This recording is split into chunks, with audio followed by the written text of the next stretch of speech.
The King is to begin a phased return to public-facing royal duties as early as next week, Buckingham Palace has announced. His Majesty's treatment for cancer is progressing well enough to allow him to be more active, and his first engagement will be next Tuesday with a visit to a cancer treatment centre with Queen Camilla. The good news was marked with the release of a new photo of the King and Queen taken just a few weeks ago. It comes ahead of what would usually be a busy summer schedule, and Buckingham Palace says the King will take things on a case-by-case basis. Here's our royal editor, Chris Shipp, on the King's return. This is the garden of Buckingham Palace 2 weeks ago, but this photograph of the King and Queen was released this evening to accompany what is, finally, a little piece of good news from the royal household. Following the King's attendance at the Easter Sunday service here at Windsor, when his doctors allowed him not only to go into St George's Chapel, but also to meet those who had gathered outside. You're very brave to stand out here and go with. Things had been looking up for a return to public engagement, and that was confirmed tonight in a 6 p.m. statement from the palace. His Majesty the King will shortly return to public-facing duties after a period of treatment and recuperation following his recent cancer diagnosis. And the King and Queen, said the statement, remain deeply grateful for the many kindnesses and good wishes they have received from around the world throughout the joys and challenges of the past year. Since the King's diagnosis, there were a number of significant royal events that Queen Camilla had to attend on her own. Next week, monarch and consort will go together to a cancer treatment centre to meet patients and medics. The King wants to continue to grow the awareness of the early diagnosis of cancer. I think it's really been a wake-up call. Remember, 1 in 2 of us will get cancer, and I know it's something we don't want to think about and we want to forget, but really, if we find it early, then a lot can be done. So I think it's people, don't be worried about symptoms. If you've got symptoms you're worried about, go and see your doctor. After next week, the King's doctors will have to assess each engagement individually. They have already green-lighted a state visit to the UK from the Emperor of Japan. But still to be decided is the King's own birthday parade, trooping the colour on the 15th of June. Royal Ascot is also up in the air, where some of the King's horses may race.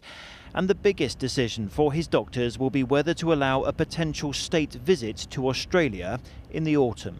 I think the most difficult thing for him was that he was really getting into his stride as head of state, and he was doing so much, and then suddenly he was kind of confined to base. Obviously, he was able to fulfil his constitutional duties during that time, but it's not quite the same as being out and meeting people, which is what he really enjoys. So I think we'll be really pleased to see him, and I'm sure he'll be delighted to be out and about again. Being out and about and meeting people is what the King likes best. He might not be able to be in crowds like this, but on the long and uncertain path to recovery, it is a step in the right direction. Well, our royal editor Chris Shipp and health correspondent Rebecca Barry join me. Rebecca, what is being done to protect the King's health? Well, the palace has never actually revealed the type of cancer the King has, nor the treatment he's receiving. But today they've disclosed that while his treatment continues, doctors are sufficiently pleased with his progress that he can get back to some public work. But his engagements will be adapted to protect his health. We know, for example, that chemotherapy can make you immunosuppressed. It can put you at risk of infections. And some might ask, is it safe for the King to be meeting people indoors, for example? Well, apparently he will, but the engagements will be reviewed very closely to protect his health. Others might ask simply whether the King is taking on too much. We're told that the pacing of his activities will be carefully calibrated with his medical team. And finally, I think we've had a bit of an insight into his state of mind today. We're told that he's greatly encouraged to be getting back to public work and that he's very grateful to his medical team.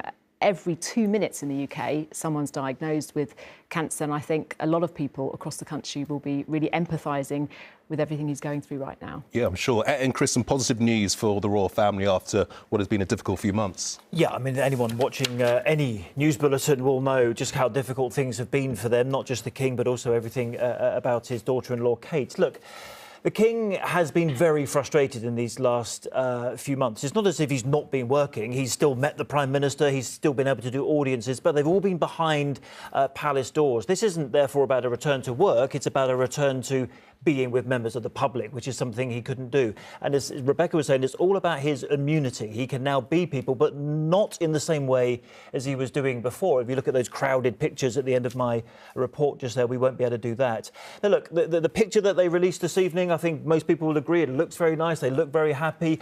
Probably important to point out that the King is not looking to camera, so it's quite hard to assess. But he certainly looks, healthy in the pictures that we've been given by Buckingham Palace tonight. But on the long road, on the path to recovery, anyone who's had cancer will know that this is important to have those small elements of progress, and this is exactly what that is. Indeed it is. OK, Chris, Rebecca, thank you both.